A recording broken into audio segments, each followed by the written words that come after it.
Good morning, everyone. Welcome back to another episode or Zoom performance by the Burkle Center. We're very happy to have all of you with us today to hear from Ben Rhodes, who I'm going to introduce in a moment.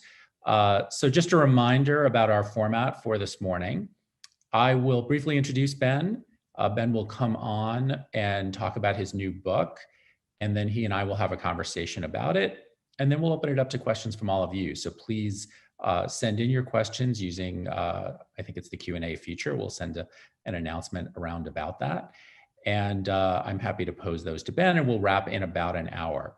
So let me introduce our speaker and guest for today. So first of all, many of you know Ben as co-host of Pod Save the World, which he's done for several years now. Of course, former advisor to President Obama for the entire 8 years of the Obama administration. And since getting out of Washington, Ben has written a couple of books now. The first book, The World as It Is, was really a kind of straightforward memoir of time in office. And the second one, the one we're going to talk about today, After the Fall, which I have right here, and of course, highly recommend, a very interesting take, you'll hear about it in a moment, has just been released.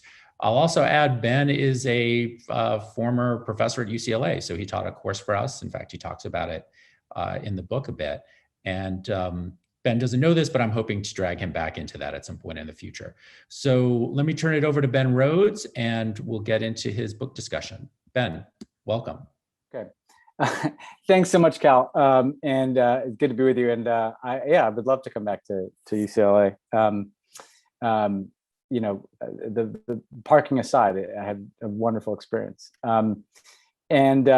Look, I'll start by just kind of walking people through, I think, what I was trying to do with this book and how it kind of got written, because I think that then sets up what we'll talk about in the Q&A.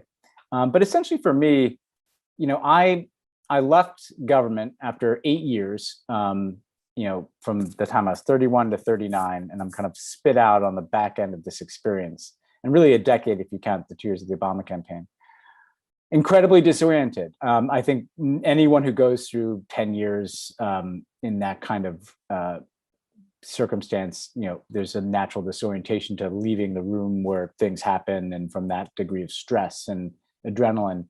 But then when you compound that with the fact that Donald Trump is president of the United States, and he's dismantling on a kind of daily basis the things that you worked on, and he kind of represents the opposite of everything that you cared about. And as someone who worked on global issues, as I looked around the world, that was the dynamic that I saw happening in more and more places, if not kind of seemingly everywhere. I wanted to figure out a way to think about that and to process it myself, and ultimately to write about it. And I think the starting point for me is I started to travel a lot. And this book is really about, looking at the United States from the outside in, a bit like being in a dysfunctional family where you have to step outside to understand what's happening. Not that I've ever had that experience, but, there are a couple of interactions that kind of planted the seed that became this book. The first one is in 2017, I was traveling actually with former President Obama in Germany. And I was in a place called Baden-Baden, Germany, which feels like the kind of place that an exile goes to, which is kind of very much how I describe my feeling as being an American in the Trump years. And I met a young woman named Jana Nemtsova, who'd driven over to see me. She herself was exiled, essentially. She was the daughter of Boris Nemtsov, who'd been assassinated in the shadow of the Kremlin. Nemtsov had been kind of a leading oppositionist to Vladimir Putin for years, and had been killed. And she had left Russia in part because she was trying to pursue support for a true investigation into the killing of her father. She wanted my help. She wanted Obama's help. And I had a very disorienting experience. And this is only like a couple of months after we'd left office, and realizing that I couldn't really help her. I mean, I didn't have the same, capacity, obviously, that I did in government to do much to help her. And but her story was incredibly compelling, and she was incredibly compelling, not just her dad.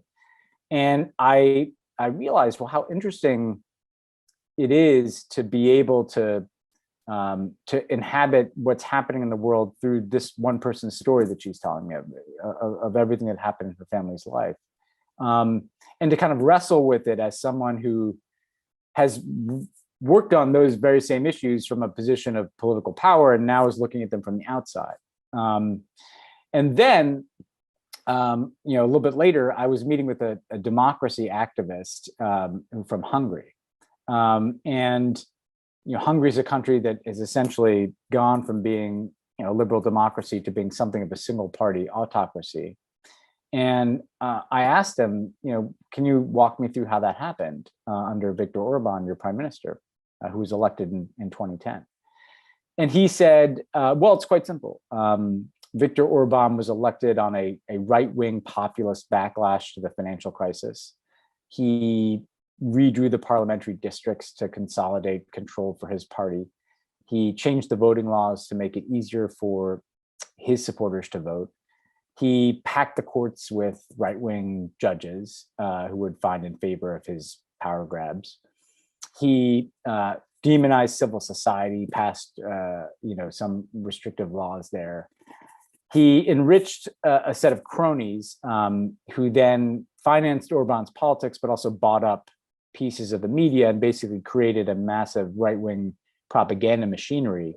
And they wrapped this whole thing up in a nationalism message, an us versus them message, where the us is the true Hungarians and the them are Muslims and immigrants and refugees and liberal elites and George Soros. And of course, he's describing this to me and I'm thinking, well, this sounds a bit like my lived experience for the last decade. And so then I realized that the idea for this book was essentially that I was going to try to understand the nationalist and authoritarian trend that was taking hold around the world, both as a means of understanding, hey, what's happening globally, but also as a means of understanding what's happening in America. And I ended up kind of choosing 4 countries that and I unfortunately could have chosen more, but 4 countries where I was going to find characters to tell this story: Hungary, Russia, China, and America. And each of those in their own way presents a different kind of flavor of this trend, but they're all connected. And in many ways, America is kind of symbiotic with all of them. And I'll just kind of briefly give people a sense of what I found in each place. I mean, I think Hungary was a fascinating place for me because it's kind of as a small to medium-sized country, it's been kind of a laboratory for the reemergence of this brand of really blood and soil ethno-nationalism that is more reminiscent of kind of pre-World War I times. And I met with a young woman who started helped with her friends a new political party that's challenging Orban.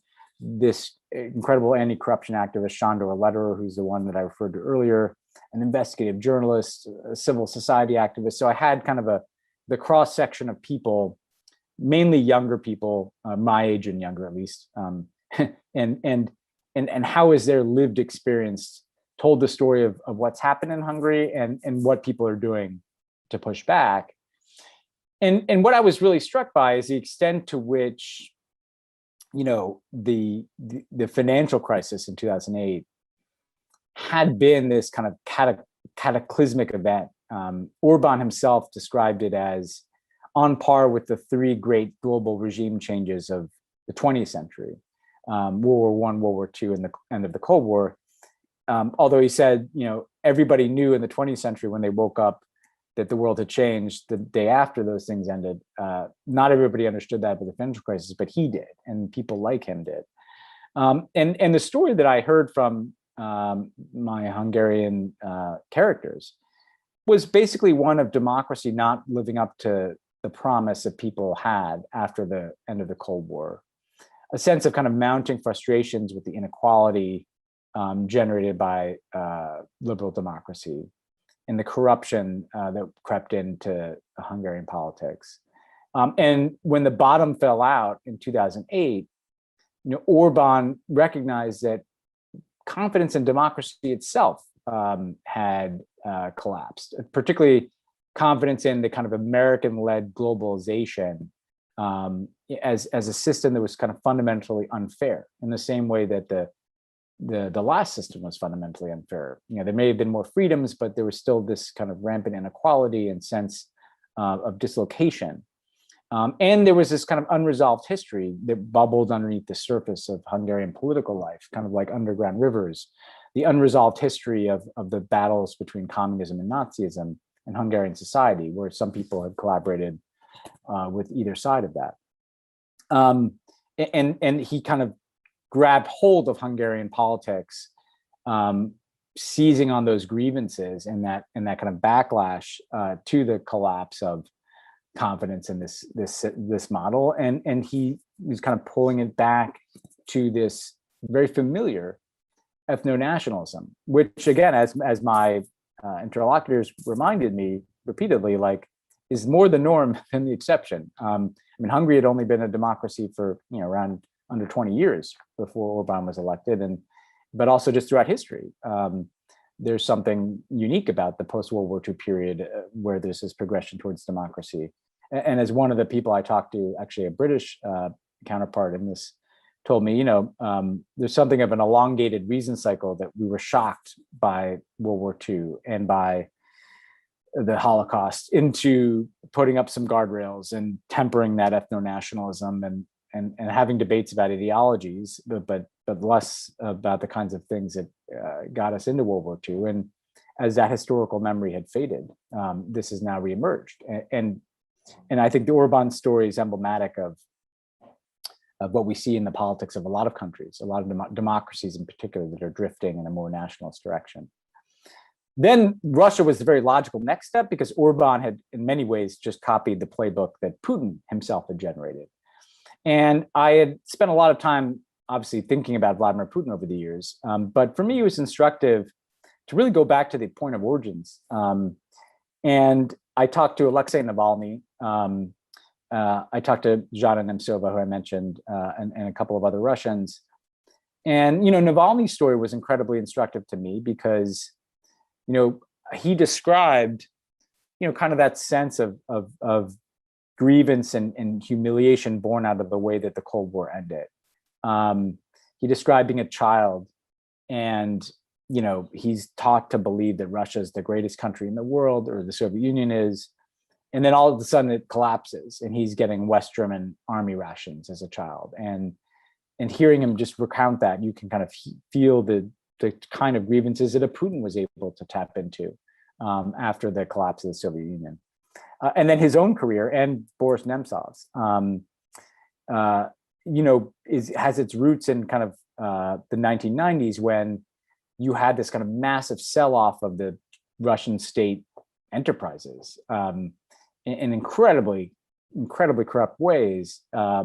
Everything that the Soviet state once controlled is just kind of being sold off bottom dollar to people who are becoming billionaires, while everybody else is kind of getting screwed. And that kind of compounds this sense of rage and disorder. And Putin simultaneously steps into that, and he simultaneously capitalizes on the grievances while enriching himself and his cronies by manipulating this. And Navalny's own story kind of traces this arc, because he starts out as kind of an anti-corruption activist in one of the liberal parties in Moscow on something simple. He's seeing neighborhoods getting destroyed by major real estate developments that are not compensating people who've been kicked out of their homes. And he's challenging these in courts, and he's losing because he's realizing that the whole system has been rigged and it's all corrupt. And he goes kind of independent, becomes an anti-corruption activist standing up to Putin. He's incredibly innovative. He buys shares, just a few shares of different Russian national oil companies, so he can sue them and get access to their books. And he kind of parallels, Putin's increasing repression. And then what I described is essentially how after Putin had consolidated his power in Russia, he kind of sets out on a counter-revolutionary movement against America and the liberal order. And that's when you get an increasingly assertive and aggressive Russian foreign policy that's aimed at undermining democracy itself, not just in Russia, but in everywhere. And he finds obviously these perfect tools in American-made social media platforms that give him entry into the lives of every one of us, right? And so this machinery that he's built in Russia to kind of control what people are consuming and thinking, goes on offense, along with the kind of repression of people like Navalny and others. But also great innovation from people like Navalny and the Russians who are standing up to this. And we can get more into kind of some of the lessons that may be taken from that. And then I went to China, and I really immersed myself principally in the Hong Kong protest movement, but also talked to people from China, mainland China itself. Although even though I traveled to China, those conversations tend to take place outside of China. And where China is actually where I see the future, in the sense of, I described the experience of being in Shanghai and being woken up in my hotel room and visited by some Chinese officials in 2017 who wanted to warn me that Barack Obama should not meet with the Dalai Lama. And what was so disconcerting about that is in part that we hadn't announced a meeting with the Dalai Lama. This was not a public thing. And so the implicit point was that somebody's communications were being monitored. And I remember walking out and looking at the Shanghai skyline, which looks like the future. It's beautiful, kind of futuristic skyline, lights glistening off the water. There's people taking selfies everywhere. And I remember thinking to myself that, this is quite logical, that if you take kind of America's 30 years of global supremacy and hegemony, and you take the capitalism and the national security focus and the technological mania, and you just strip out democracy, you would get exactly what I was looking at, and that kind of planted the seed of like, well, I want to think about how has America been a part of these trends, and how we wittingly or unwittingly also contributed to them. And the Hong Kong movement was a fascinating window into how young people in particular are figuring out what their identities are, as there's this encroaching future in which technology facilitates a much more totalitarian control over what you can say and do, and ultimately what you think. And then I end, the longest section of the book is about America itself. And I'm the character, and Obama comes in and out, and a couple of others. And where I really land here as we go, I had the unique experience of finishing this during the pandemic and BLM and the election, is that, the most important thing we can do for ourselves in the world is not a foreign policy or domestic policy, although there are things we need to do. It's we have to figure out what it means to be American. What is our democratic identity that we seem to have lost and seems to be so contested today. So I'll stop there, Cal. I went on for a bit. Sorry about that, but I wanted to set up everything, and happy to talk about any piece of it. Great. That was fantastic, Ben. And I'm just going to hold the book up again so everyone can see it. Maybe you can't actually see it with this crazy backdrop, but there's a link circulating around, and the book actually has on the cover a scene from Hong Kong and kind of umbrellas everywhere, and kind of evoking a lot of things you just talked about. Yeah.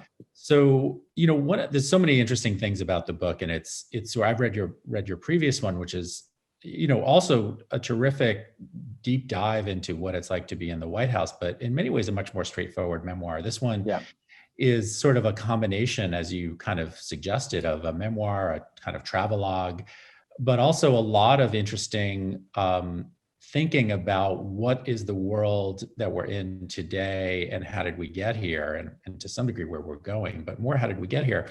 And with that in mind, you mentioned 2008. And that really does jump out a lot in the book as a really pivotal turning point in history. I think one of your characters at one point, one of your interviewees calls it like a hinge point, or uses a phrase like that I think it really captures something that, for I think virtually everyone listening, watching right now, we remember it, but it's interesting to go back, something that isn't actually all that far away. I don't remember feeling like it was a hinge point, but it was. So maybe say a little more about sort of how you came to understand that in writing the book. I was really struck by that, Cal. And look, I knew it was a huge event at the time. It obviously consumed the early part of the Obama presidency, but I think it was a bigger deal than we even saw. I think the place I'd start this is that when I was in Hong Kong, I actually talked to a Hong Kong government official anonymously. And, I said to him, I'm working on this book about the rise of nationalism and authoritarianism. And what do you begin, and he said, well, it goes back to 2008. That's when in the West, people lost confidence in liberal democracy, and that opened the door to the rise of nationalism and authoritarianism. And that's when here in China, the government looked around and said, wait a second, we don't necessarily have to wait and defer to these guys anymore. Maybe there's a model, we can challenge them with our model instead of just kind of developing in parallel.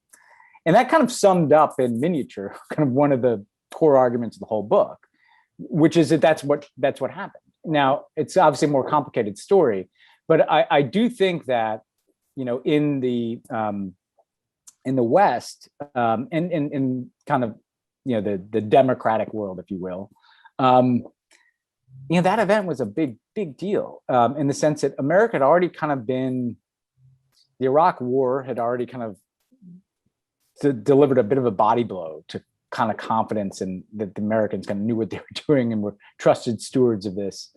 But the main thing that we had done, after the fall of the Berlin Wall, and the three countries I look at are all on the other side of the Berlin Wall, is just kind of unleash this flood of globalization, which really was capitalism. And in some places it was democracy too.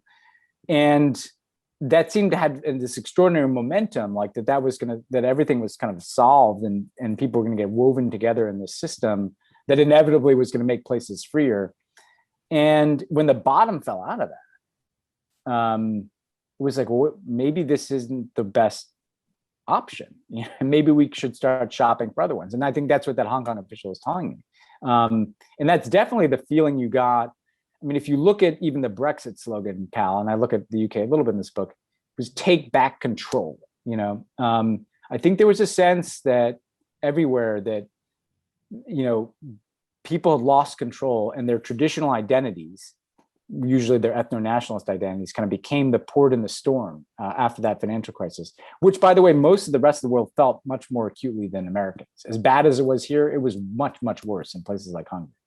And I do think there's something in China to this idea that they were always kind of growing and growing and growing, but they were kind of on certain core things, it's like we defer to the Americans. And as one person described to me, the moment when Alan Greenspan testified after the collapse of the economy, he's asked what went wrong, and he said there was a flaw in our thinking, and the flaw was that assuming that firms would essentially, have like a self-interest in their shareholders' interest.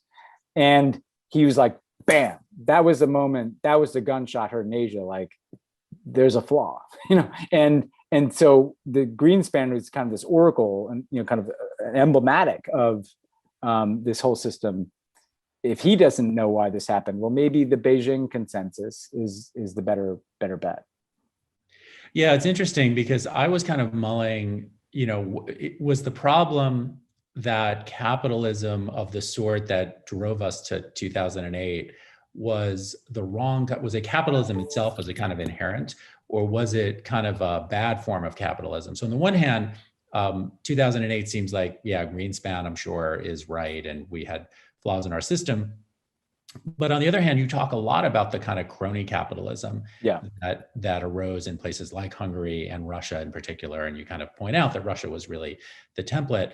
And there it seemed like maybe the problem was not that we had too many markets or too much market, but that the markets were just totally rigged. And here they were kind of rigged too, but not nearly in the way that they were in Russia. So anyway, I don't know there's really an answer to that of, it's a critical question, because I do think that in places like Hungary and Russia, and I would argue to some extent here, corruption itself and this kind of crony capitalism and oligarchic capitalism has really been the driving force behind the authoritarianism. I mean, Putin basically runs a racket, and so does Orban to some extent. I mean, Orban's childhood friend who went from being a pipe fitter to a billionaire, but I think these things are connected, Cal, in the sense that I'm all for capitalism, to some extent. but it was the kind of unregulated, the Americanized kind of unregulated form of capitalism that kind of washed over things had these blind spots, and in America, the blind spots were, financial schemes and kind of policies that just exploded inequality. As that kind of hit places like Hungary and Russia, the blind spots became, there's a tolerance for this kind of corruption. I mean, go to, Davos, right? Like, I haven't been, but I mean, I'm pretty safe bet if you went there, there are a lot of oligarchs, private jets, and they're on panel discussions with, the great titans of industry and politics in America. Like this whole system kind of knew what was happening and was kind of like, well, but it's all to the good. And Navalny told me that, the 2008 crisis, he's like, look, that played back to Putin's argument, because Putin, at the end of the day, doesn't push back that hard against the idea that there's some corruption.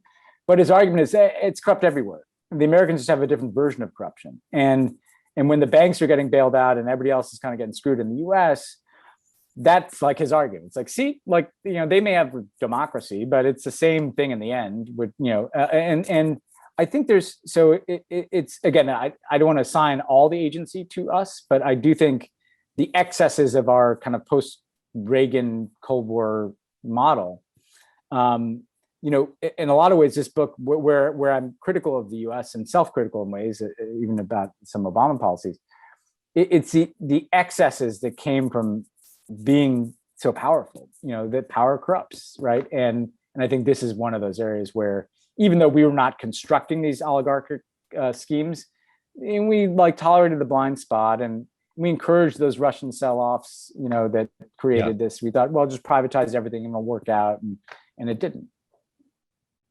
Yeah. The other thing that jumped out at me, I mean, there are many themes kind of running through the book, but 2008 was one of the big things that kind of really jumped out. The other one was, you have this phrase, which I forget if you got from one of your interlocutors or not, which isn't maybe unique to you, but really was a running kind of theme in the book. The notion that the 20th century was a century of ideology, 21st century appears to be a century of identity. And obviously those are not distinct eras. Yeah. You can see the overlap, maybe even in the 90s in a lot of ways, or maybe even earlier. But there was a way in which, when we look back, it's amazing actually how much people cared about ideology in the 30s, the 40s, the 50s, and didn't really think in identity terms the way that they do today all over the world. So anyway, that was something that really jumped out. And I'm just curious about how you see that unfolding going forward. And what do you think the cause of that is? So this, Bao Pu, who's one of the lead characters, fascinating guy. I mean, I hope, people find his voice as compelling as I did. Bao Pu's, was in Tiananmen. His father was a senior Communist Party official, but in the reform camp. He sees people shot all around him. His father gets basically imprisoned, or at least put under house arrest. And Bao Pu leaves China, comes to the US for a while, then goes to Hong Kong, where he sets up a publishing house that publishes a lot of kind of things that the Chinese Communist Party doesn't like, right? They would never be published on the mainland. And just to be clear, his father was pretty high ranking. Yes, his father was high ranking. His father was kind of the advisor to an advisor to the general secretary. So this was someone in the middle of things, who wanted to negotiate with the students. And Bao Pu made this case to me that basically that the Chinese Communist Party after Tiananmen understood that they needed new sources of legitimacy, that they're looking around the world and they're like, communism isn't going to be it anymore. And what they kind of settled on is, okay, part of the legitimacy is going to be, we're going to open up the economy, and just results is going to be legitimacy, people getting lifted out of poverty. And I want to be clear, like, some extraordinary things have happened, including hundreds of millions of Chinese people being lifted out of poverty. But also they turned very aggressively to Chinese nationalism. And they'd once discarded under Mao, say, Confucius, and suddenly they are embracing Confucius and Confucian values, and the textbooks and the education system and the media is becoming much, much more nationalist. I mean, remember, communism was global, right? And suddenly this is kind of a a steady rebranding of the Chinese Communist Party as kind of this blend of state-controlled capitalism and Chinese nationalism, and essentially making them themselves inseparable from Chinese identity. And so it was Bao Pu who made this point to me more broadly, that the 20th century was about ideology, fascism, communism, capitalism, democracy. In Hungary lived right on the fault lines of that. And Russia obviously was a participant in that.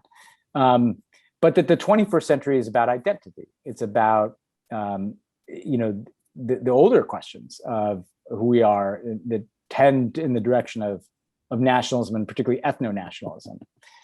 And I think that's right, and because if you look around, from here, with the internal difficulties we're having in this country, to Brexit, to what's happening in Hungary, to Hindu nationalism in India, to what Erdogan's done in Turkey, to obviously Putin, and I mean, this is what's happening everywhere, a version of this, and I think that's very bad, because this kind of where does that lead? I mean, it only leads to kind of conflict. That's why we moved away from nationalism after World War II. And there's nothing inherently wrong with that. I think people need identities. People need to feel centered, and inevitably, a reaction to globalization was going to be people being like, "Wait a second, like." I get why people don't want to just live in a world in which they don't feel like they belong to a smaller community, But one of the things I heard from the younger people, say the young Hungarians, and to some extent the Hong Kongers, although in a different way, is that, well, you can have different identities. Hong Kongers are like, our identity is our city, it's not a nationality. Our city kind of but then our city stands for some values. And in Hungary, what I heard is a guy saying, like, look, the answer here is, well, the political party that I look at, Momentum, that was founded by these young people, their whole point is like, I think I can be Hungarian and European. I don't think those things are in conflict. I think those things are very complementary. And so younger people are kind of figuring out ways to have multiple identities. And that, I think, is our only hope, because if we are defining ourselves only by our different identities, only by our differences, that's never led anywhere but to bad things in history. Yeah, no, I agree with that. It's interesting to think about. I don't know if you went back and looked at, Sam Huntington, the late Harvard professor, wrote these two essays in the 90s, one, Clash of Civilizations, that got a lot of attention. And then the other one was something like who we are, or, who America is. I can't remember what the title was, but it was essentially also, he was lambasted for both of them in a way that was probably, I think justified to some degree, but he was pretty prescient about the way that these identity, even if the details aren't necessarily correct, that identity would be the key feature going forward, and that we here in the United States would also face this struggle over who are we as a nation. And you actually spent a fair bit of time in the book trying to unpack that. What does it mean? Trump has an answer to that. The Republican Party today has an answer. It's a white nation. It's a Christian nation, a nation that definitely is not Barack Obama, for sure. And where I think most of us, I'm imagining on this call, certainly me and you, Ben, have a different view of what America is, and think that, it's fantastic that America is this place that people are drawn to from all over the world, and that's one of our strengths, that we're actually a diverse nation. But that's a true struggle. And in any event, he saw some of those things early on. And I think you're right, the issue of coming to a sense of identity that isn't necessarily exclusionary or hostile to others is going to be the key feature. And to some degree, I don't think you talk about this in the book, but I was struck thinking about how, the 50 states all have identities in a sense. You and I both grew up in, New York State and live in California, and we kind of have identities as New Yorkers, or people have identities as different, but we still think of ourselves as Americans. And there is a way in which you can have multiple identities, and many Europeans absolutely do. So I think you're right about that. Yeah, I just want to say one thing on that. I totally agree. And I do mention in the book, how I thought of myself as a New Yorker, as an American, as someone from a Jewish background, even though I was religiously Jewish. I mean, I think, what should be so great about America is we're supposed to be the country that solved this problem, that you can be from anywhere and believe anything and be American. And what I think America is a place made up of people from everywhere, where a multiracial, multi-ethnic democracy allows us to try to get better, tries to live up to this kind of story we tell ourselves. And in a way, Trump and Obama are perfect, opposites.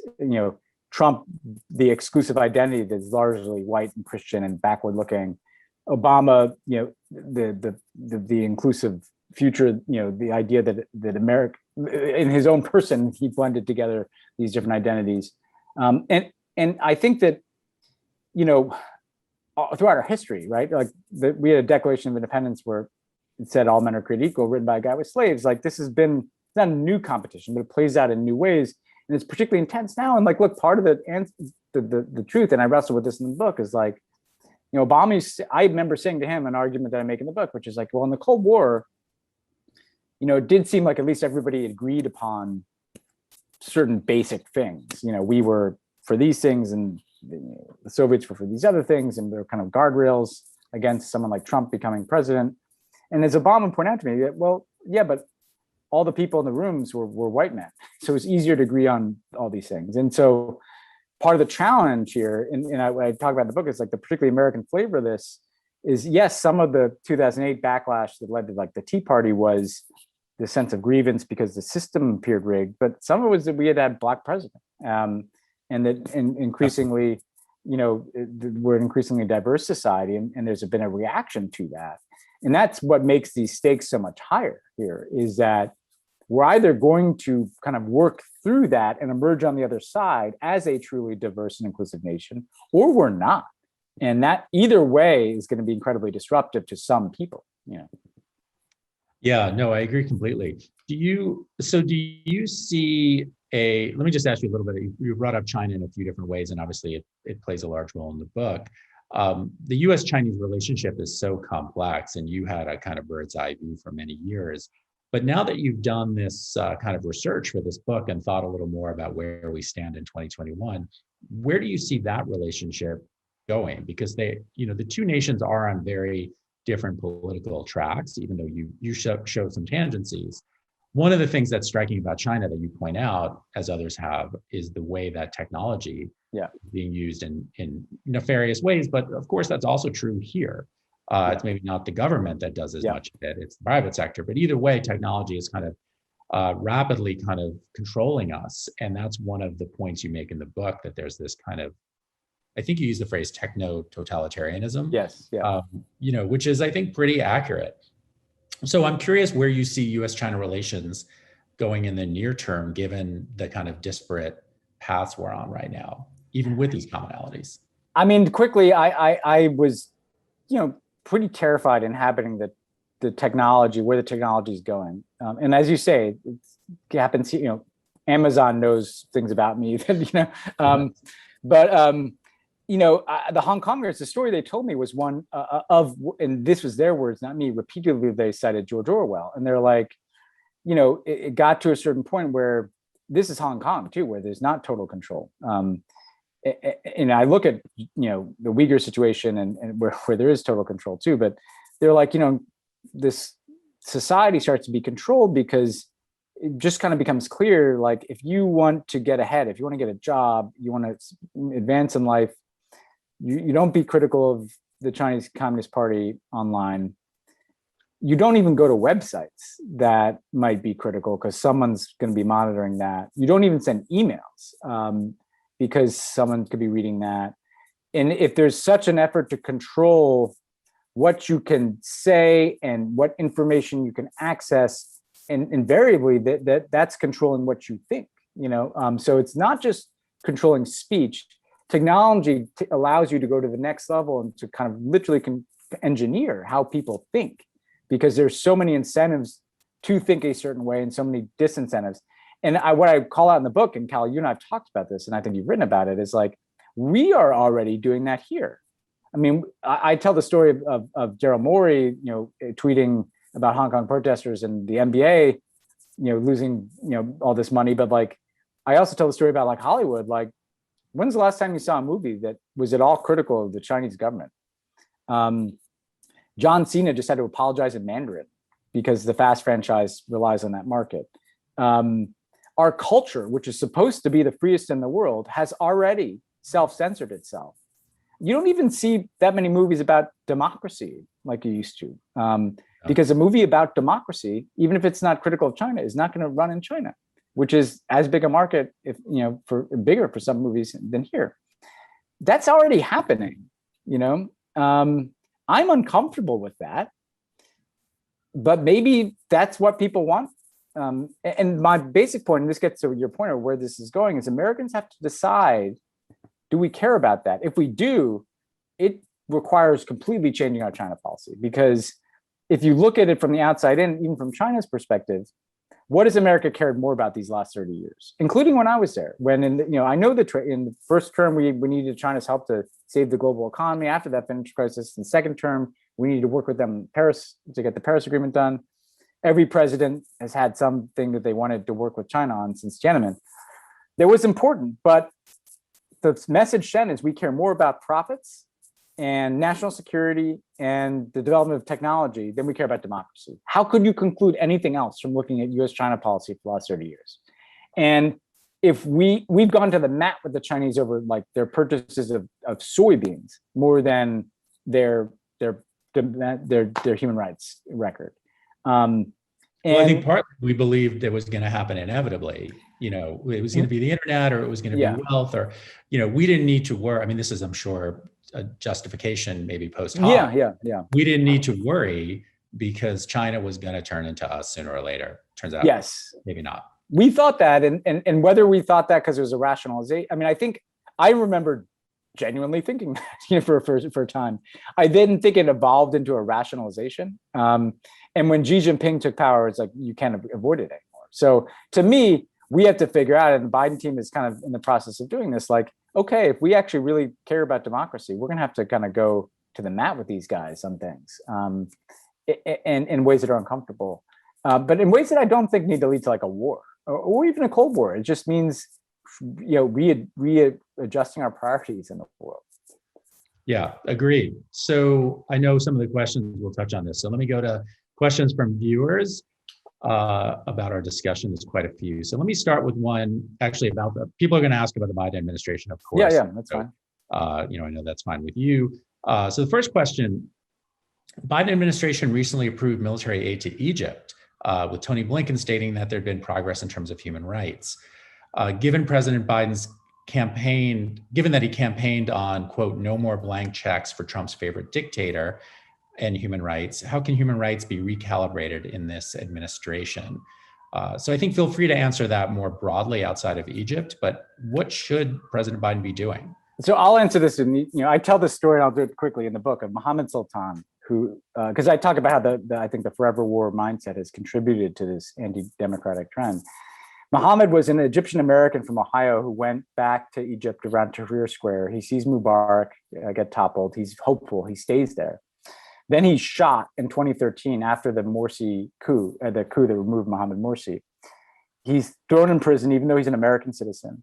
He's tortured in just brutal ways. They let people die in his cell. They encourage him to commit suicide. He goes on a hunger strike.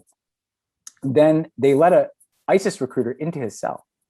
And he debates the ISIS recruiter about the merits of nonviolent resistance versus violent resistance.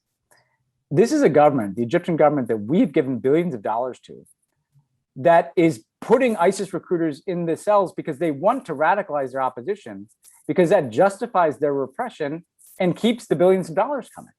I didn't like it when we did it in the Obama administration. I wouldn't give them a cent. Like, how can we talk to anybody in the world about democracy and be shoveling billions of dollars to defense contractors who then send the weapons to the Egyptians? I mean, it's the height of hypocrisy. I mean, and look, I get you can't have perfect, the world is what it is, and it's a tough place, and you have no government can be a pure expression of values. But I think the degree, when you look at someone like a Mohammed bin Salman or Sisi in Egypt, the degree of repression that we are tacitly in case of MBS or directly in the case of Egypt subsidizing, it totally discredits anything we have to say about democracy, and it kind of corrupts ourselves. And so I know I have the luxury of being outside of government. I can assure you, I made these arguments when I was in government and lost. I think that the bar has to get higher in terms of our pursuit of consistency, which we'll never be able to achieve perfectly, right? I mean, we're not perfect; we never will be, right? But I would like to see this taken more seriously by the Biden team, and I'd say that, like I said that in the book about, I would have liked that Barack Obama took it more seriously. I mean, I think if I remember right, you point out in the book that with regard to China, there was a moment where President Obama was seeking Chinese assistance with, I think, the Paris Accord and climate change, and could have, am I getting this right? Could have been, right? You wanted him to be more critical about human rights, but he made the calculation, and you I think tacitly kind of supported it at the time. Of, hey, climate change is an existential threat. Point being that there's always going to be a or equally big fish to fry, and politicians inevitably have to make these choices. Somehow human rights ends up getting the short end of the stick all the time. I think, and I'd say quickly on that, Cal, it's like, again, it's not going to be perfect, and you're going to have to deal with the Chinese government. And I actually think sometimes engagement can be a better way of trying to pursue human rights. Obviously, I engage with the Cuban government. I think in the Middle East, though, it's gotten, because the ends that we're seeking, right, counterterrorism and peace, are not being facilitated by this military aid. So that one, I think, is actually weirdly an easier. And people may say to me, well, if we back out, then the Russians will come in. Well, how could it be, more repressive than it already is? And there's a cost to just supporting repression, to our own, to ourselves, and to what we represent in the world. Yes.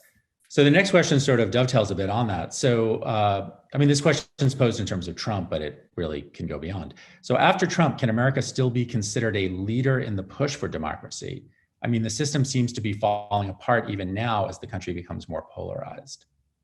So the hopeful note I end on in this is look, I think Trump is we'd already had some body blows, and democracy itself kind of got attached to the Iraq War in ways that I think were very corrosive to our capacity to promote democracy around the world, which I support. Obviously, I'm rooting for democracy. If you read the book, you'll see my heart is with all these movements and people. I think the opportunity for and the danger of Trump is obviously our democracy looked like it's coming apart, but people saw not just Donald Trump as president, they saw that we elected Donald Trump president, and they're wondering, who are these people? There's a lot of that, and I think there's an opportunity in that, though, which is that we're like everybody else.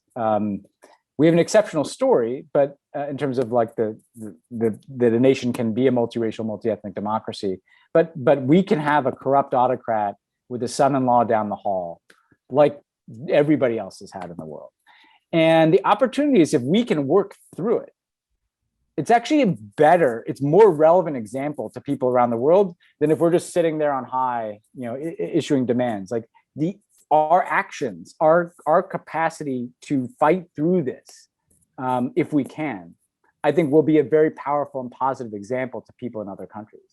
If we can't, well, then we've got bigger problems. But I found a huge amount of opportunity and even hope in being fallen, and the title is After the Fall, because then you're more recognizable. You're not just the big bad Americans up on the city on the hill of the war. You're down with everybody else trying to solve this problem. And if we can solve it, I think that really will ripple out. Interesting. So next question, also related to democracy issues. Do you think a majority of young people, and the questioner defines that as under 25, are pro-democracy? Is it different in China, the US, Russia, the EU, Nigeria, et cetera? Can you say anything about patterns? But I guess generally, is democracy something that's still an ideal around the world?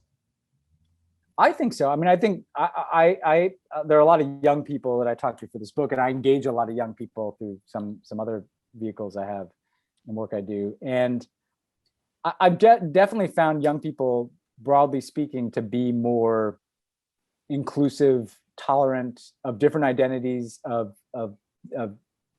just differences. And I think that's a key starting point to democracy. It's just your willingness to live peacefully with other people and value them for who they are. I particularly think in Europe, for instance, young people are really, there's a backlash to the backlash. If Orban and Brexit kind of was this backlash to democracy itself in a way, in globalization, a lot of young people are now kind of trying to swing the pendulum back. I think in this country, I've been struck in teaching at the extent to which young people, and I've taught at UCLA, I've taught at another school in the city who I won't name in a UCLA event. But the young people I've taught, and I interact with a lot because of Pod Save the World and traveling around, like are pretty pissed. And they're like, this democracy does not look like me at all. And, I've been in a lot of rooms where like Bernie Sanders was like the right wing, I think people don't have an idea that like people are moving left, young people in this country in a way that, like Barack Obama is a controversial figure in conversations. And I think there's some help in that, because I think that the anger that, or in the kind of bewilderment at a government that doesn't deal with climate change and doesn't really deal with any of the issues that young people seem to care about, and that is stuck having these kind of petty debates in Washington, that's hopeful in a way. But if it tips into apathy and just tuning out, that's the danger. And because what I find everywhere, by the way, is that's exactly what the autocratic playbook is. Like, young people are a threat to us because young people tend to be more progressive and tend to want things to change for the better. So I'm going to make politics look so revolting to them that they just tune it out and they go do other stuff. And that's worked quite well in a lot of places. And I think that's the playbook here, right?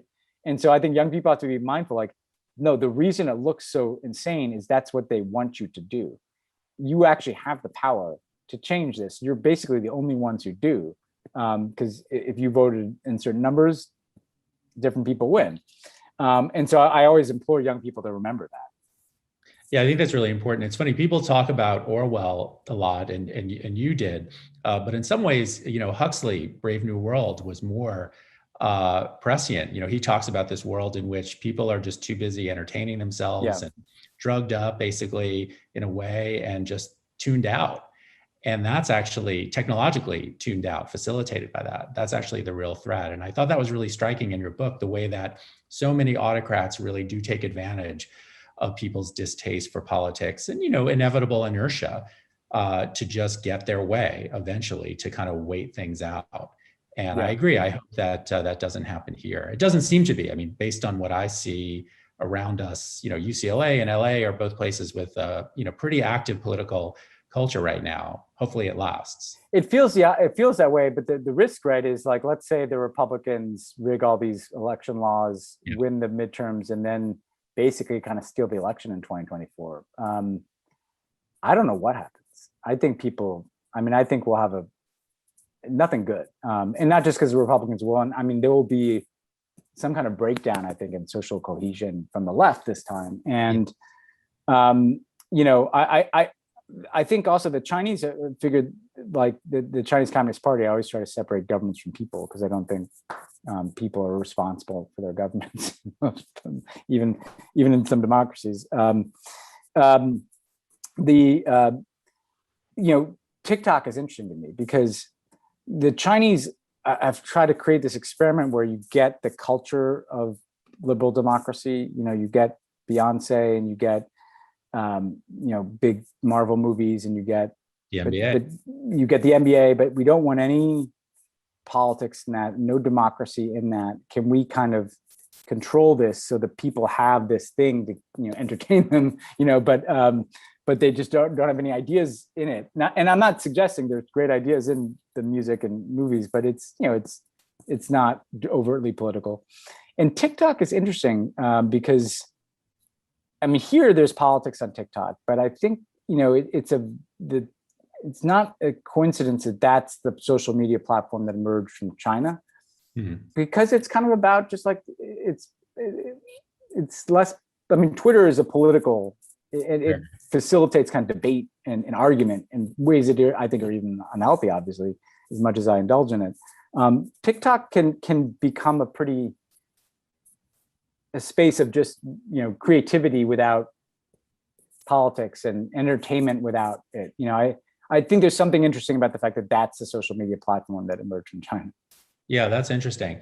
You might be right. It might be that TikTok is just so new if you look at the early days of Facebook seemed pretty benign, pretty friendly, Yeah. Not very political, certainly, became very political over time. Yeah. And, maybe it's that, maybe it's young people, it's hard to say, but yeah, that is an interesting point. TikTok got political in Gaza recently. I mean, it was interesting to see people using it. So it can be used in a very political way to just show what's happening someplace, which is probably not where the Chinese government would like to see it evolve. I'm sure. Well, Ben, this has been great. And I really want to emphasize to everyone listening, watching, that Ben's book is a really thoughtful take on all the issues that we've talked about in the last hour, studded with some great stories. Ben is a really good writer. So I didn't really introduce him this way, but you probably know he wrote, many of the greatest speeches that President Obama gave. And that writing verve comes through in the book. So it's an enjoyable read. I highly recommend it. And of course, available anywhere, I'm sure Amazon, but many other places as well. So Ben, thanks again for coming on. Hope to have you back. Thanks so much, Cal. It was awesome. Great talking to you. Take care, everyone.